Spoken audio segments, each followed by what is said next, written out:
Olá, hoje eu queria conversar com vocês sobre a resistência indígena ao longo desses 523 anos de invasão. E eu queria falar mais pelo simbolismo, né, do reconhecimento do protagonismo dos povos indígenas no processo de resistência a essa invasão, mas também desconstruir uma ideia, né, dessa docilidade dos povos que aqui estavam para esse processo extremamente violento contra os povos indígenas.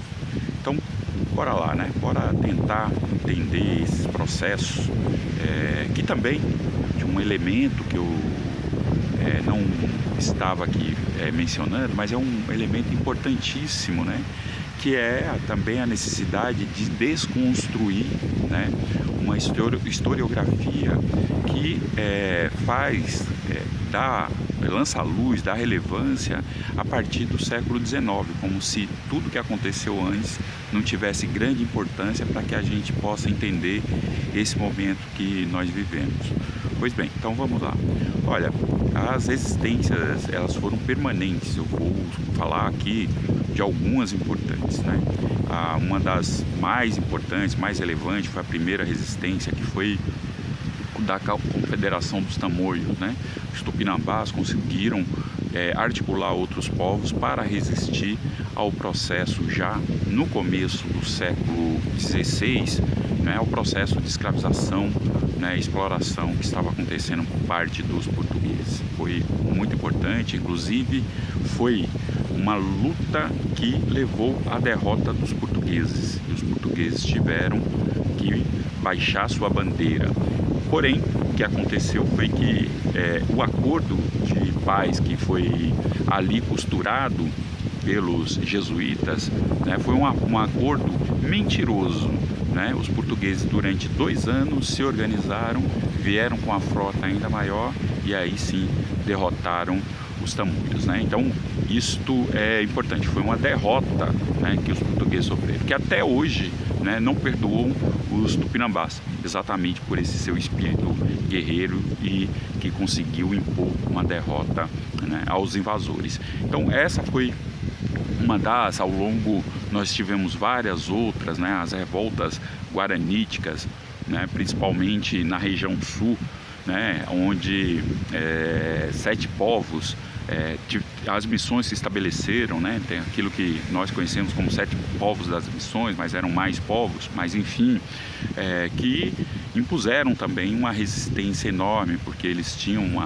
uma organização que tem até um livro, né, que fala da República Guaranítica, um livro bem interessante, que fala dessa relação igualitária que os guaranis construíram no sul do país. Mas a resistência guaranítica, as revoltas guaraníticas, elas vêm também, né, com esse processo de expansão ou de necessidade econômica do Estado português, que foi a partir, né, das reformas pombalinas. Os ataques não foram só, né, com os guaranis do sul, mas em toda a região costeira, por exemplo, Rio Grande do Norte, Paraíba, né, que tinham as missões estabelecidas, né, os potiguaras, os tabajaras, né, participaram desses processos de luta, né. No Rio Grande do Norte tem uma missão bastante resistente. Então aí, né, essa foi uma constante, né, esse processo foi um processo constante.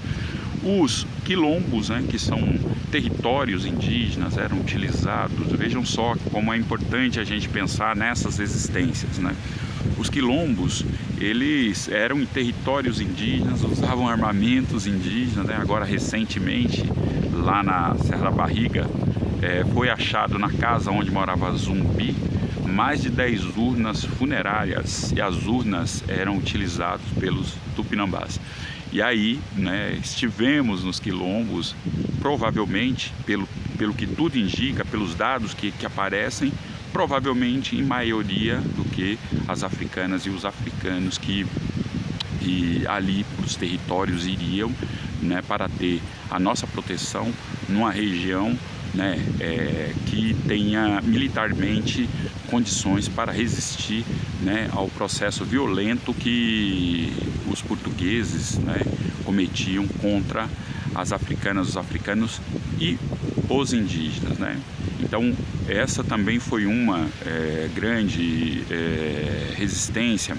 A revolta dos bárbaros, né? A Guerra dos Bárbaros, no Rio Grande do Norte, Ceará, Paraíba, que tinha como protagonista principalmente o povo cariri, né? A reforma dos bárbaros faz parte daquilo que nós chamamos de autorização por guerras justas, né? Então eles eram, como os portugueses diziam, os cariris eram índios bravos, né? Então, mais uma, né, o tapuia, os cariri, mais uma resistência, né? E a gente foi tendo, ao longo desse período, muita resistência, né? A gente vai ter ali, já no século XX, aí, bom, tem outras lutas que os povos indígenas estavam envolvidos, né? A gente vai ver a cabanagem que foi no Maranhão e também em Pernambuco e Alagoas, né?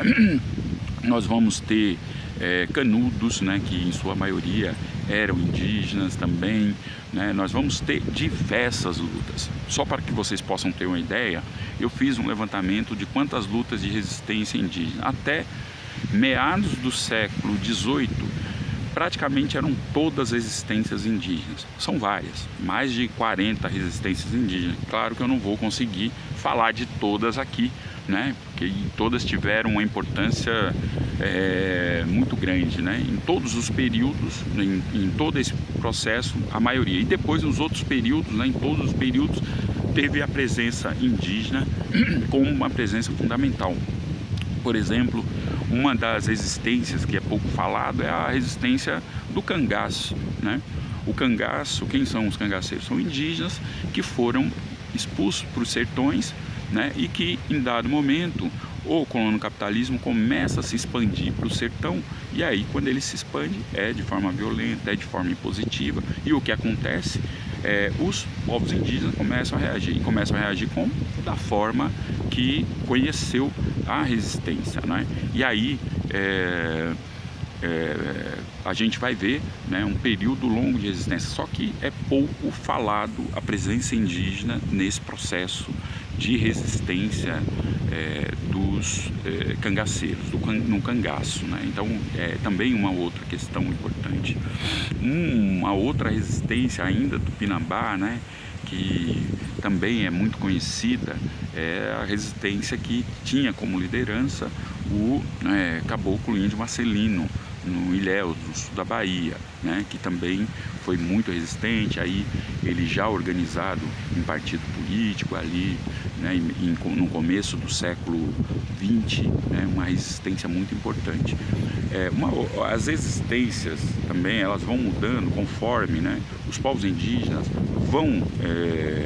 vão aderindo, né, vão passando a conviver na cidade, são proletarizados, né, vão para a agricultura, enfim, para a agricultura de massa, né, e uma das resistências foi a resistência das ligas camponesas, né, majoritariamente as ligas camponesas durante o período da ditadura eram compostas por indígenas, né. E é interessante, porque tem um texto bem interessante do professor Edson Silva, historiador da UFP Pernambuco, que ele vai falar esse processo de deslocamento dos povos indígenas do sertão para as matas sul alagoana e pernambucana, né? São, se eu não me engano, agricultores do sul. Eu vou colocar aqui a descrição para vocês. Então a gente vai encontrar também essa presença grande dos povos indígenas na luta contra a ditadura. Sem contar que também os povos indígenas foram vítimas da ditadura, como a gente viu na Comissão da Verdade, que de 10 povos, teve 8 mil mortes durante o período da ditadura civil, militar, empresarial, né, que ocorreu aí de 64 a 1985 aqui, né? Então nós vamos ter aí essas lutas que nós temos visto acontecer, que são as lutas de retomada para o território,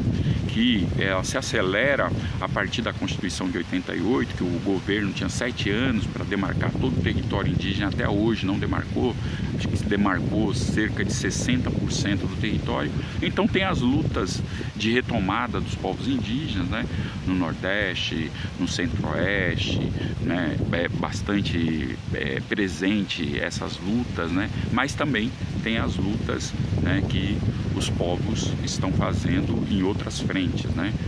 Então, nas lutas contra a violência da população periférica, a juventude principalmente, tem as lutas por melhores condições de vida nos indígenas que estão morando já nas cidades, já faz algum tempo, com esse processo de deslocamento forçado que aconteceu, né? Então, estas lutas são presença contínua dos povos indígenas. Agora tem a experiência da Teia dos Povos, que é uma articulação dos que lutam pela terra, né? Então são os indígenas, os povos indígenas, os negros e negras, né? Os brancos empobrecidos, né? Numa aliança muito forte, né? Para construir um outro lugar que caibam todas, todos e todes, né? Então nós vamos ver aí que essa presença foi uma presença permanente nas lutas e na resistência, e que querem, né, apagar, né, essa importância dos povos indígenas, ou que construir uma narrativa de que os povos indígenas foram dóceis a esse processo de invasão que ocorreu há mais de 523 anos aqui em Pindorama, né, conhecido como Brasil. E óbvio que os povos indígenas estão integrados, né, nessa luta, numa das piores lutas que nós estamos vivendo nos últimos séculos, que é essa luta contra a destruição ambiental, o aumento climático que pode destruir todos nós. Já destruiu muitas espécies, já fez sumir etnias, né, e que pode vir, né, a destruir o planeta. Então é isso, né? Nós ficamos aqui com essa pequena reflexão, né? E nos acompanha aqui no canal. Eu peço que se inscrevam no canal, né? Dê like, né? Compartilhe esse conteúdo se vocês consideram relevante, e se vocês quiserem contribuir com a TV Embaú, que é muito importante para nós, para a nossa sobrevivência, né? Nós temos aí o nosso Pix, tvembaú@gmail.com. Um grande abraço e até a próxima.